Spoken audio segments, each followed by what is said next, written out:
Hello students. Today let's cover chapter 2 of business laws, which is the Indian Contract Act. So how many units it comprises of? What are all the concepts which we are going to discuss in this Indian Contract Act? Let us see. So the chapter we are going to cover today is the Indian Contract Act 1872.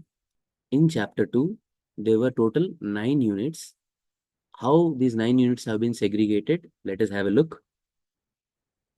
So first 5 units, unit 1 to 5 are talking about general principles, whereas unit 6 to 9, which are 4 units, covers the special contracts. So let us talk about unit 1. Okay, the nature of contracts. So similar to chapter 1, where we have divided the entire chapter into 8 subtopics. So I have subdivided unit 1 of chapter 2, nature of contracts, into 5 subtopics, which are history, definitions, contract, offer, acceptance. How this Indian Contract Act came into place? What were the principles? What were the guidelines which were existed before Indian Contract Act? Let us have a look. If you divide the period into ancient and medieval, okay, so this is pre-independence, pre-British period, pre-Mughals, pre-Mauryas period. Okay, we are talking about ancient and medieval period.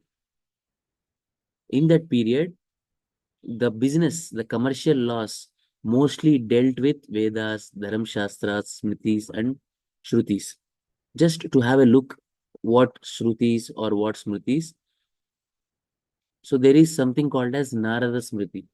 So as per Narada Smriti, so a person or a child whose age is less than 8 years, we treated them as infant.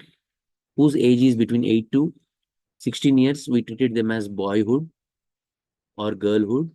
Then the person, once he attains 16 years of age, he will be able to enter into a contract. So pre that age, we consider it as minor or they are incompetent to enter into a contract. Thereafter, there were Mauryas. In Maurya's period, the transactions were through barter system. The contracts, the commercial transactions were through barter system or coin system. Then we got Mughals period. In India, there were Mughals rule. In Mughals rule, there was Muhammad law. Okay, as per Muhammad law, there were 3 new words you need to learn: ijab, kabul, and akad, which is very much similar to offer and acceptance and contract. So ijab means offer, kabul means acceptance. Once the offer got accepted by other party, it tends to become a contract. And mostly this is in a express format, not in a written format. Then comes British era. In British era, there were the entire India got divided into 2 types. One is presidency towns, other is outside presidency towns. What are presidency towns? Chennai, Calcutta, Mumbai, those are considered as presidency towns. So in these presidency towns, the law which they used to apply is the law of defendant. So every case, in every case, there are 2 parties. One is plaintiff, second is defendant. Plaintiff, the one who wants justice, the one who approached the court of law. We call him as plaintiff. A new word, you need to make a note of it. So plaintiff, the one who defends the case, we call him as defendant. So even when we are writing case law, let us say we write Ram versus Ravan. So Ram is a plaintiff, Ravan is a defendant. Sita versus Gita. Sita is the plaintiff, Gita is the defendant. So the rule which the British era, in case of presidency towns, they applied is law of defendant. Example, there is a case between Hindu and Muslim. So Hindu went to court of law. So Hindu become plaintiff, Muslim become defendant in this case. So the rule applied is the law of defendant. Let us say there is Muslim versus Christian. So Muslim is a plaintiff, Christian is a defendant. So the law applied by British era is Law of defendant, nothing but the Christian law. So when there are multiple laws exist, when there are multiple religions exist, you know pretty much that India is unity in diversity. There are multiple religions at any given point in time. So when there is a dispute between multiple religion people, then the rule which they need to apply at that point in time before Indian Contract Act is the law of defendant. Outside presidency towns, they applied the justice, equality, good conscience. That is what they have applied other than presidency terms. Then comes 1872. In 1872, there was an act, okay, which is the part of our syllabus, which is the Indian Contract Act, which comprises of 10 chapters, 238 sections. The act came into force from 1st September 1872. Then the total entire 238 chapters, the first section till 75 sections, it talks about general principles of a contract. 124 to 238, 124 to 238 sections talks about special contracts. As we have discussed in the previous slide, where we have told Unit 1 to Unit 5 covers general principles, Unit 6 to Unit 9 covers special contracts. You may get a doubt, sir, what happened to 76 to 123? So those sections have been deleted from Indian Contract Act and a new act was framed, which is Sale of Goods Act, which is also part of your syllabus. Then after 238, what about 239 and so on? So that has also been removed, which is chapter 11. That is also has been removed from Contract Act, and that was developed as a Partnership Act. Hope we got the understanding of history. So how to remember this? So try to have a time travel. Let us do a time travel that you have traveled to ancient and medieval period. In ancient and medieval period, there were no laws. There were only Vedas. There were Shastras, which are treated as laws. So as per Hindu law, a minor cannot enter into a contract. An intoxicated person cannot enter into a contract.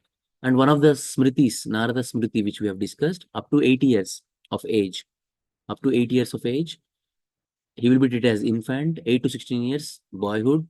Post 16 years, he will be considered as competent enough to enter into a contract. Then comes Mauryas. In Mauryas, the transactions were bilateral transactions. We also discuss about bilateral contracts. That is different. Bilateral transactions are different. So bilateral transactions mean just an exchange of goods and services. There were no money at that point in time. There were only exchange of goods. So one party will give rice, another party will give pulses. One party will sell horses, another party will sell goat. Okay. So similar transactions were happening. These such transactions, we call it as bilateral transactions. This happens in the period of Mauryans. Then comes Mughals. So under the Mughals period, the law which was made is through express format. So the pretty much Indian Contract Act, where we discuss about offer and acceptance, is equal to contract. So here also there is ijab and kabul, which makes akad, which is a contract, mostly in a express format. Then comes British era. So in British era, the India has been divided into two parts. One is presidency towns, other than or outside presidency towns. So in case of presidency towns, the law of defendant is applied. In case of outside presidency towns, justice, equality, good conscience will be the benchmarks or the rule of law which they used to apply. So all this is pre 1872.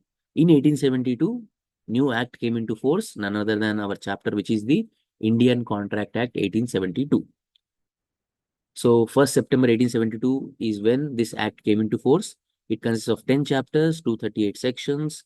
1 to 75 talks about general principles. 124 to 238 talks about special contracts, which is bailment, pledge, guarantee, indemnity, agency, etc., which we will be discussing in subsequent units, which is Unit 6 to Unit 9.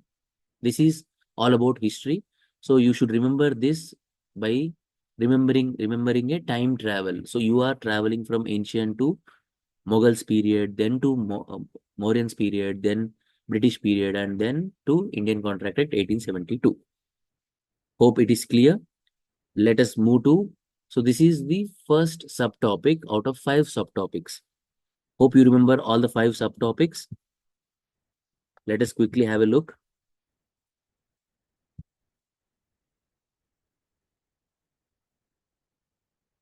So what are the 5 subtopics? Just a quick glance.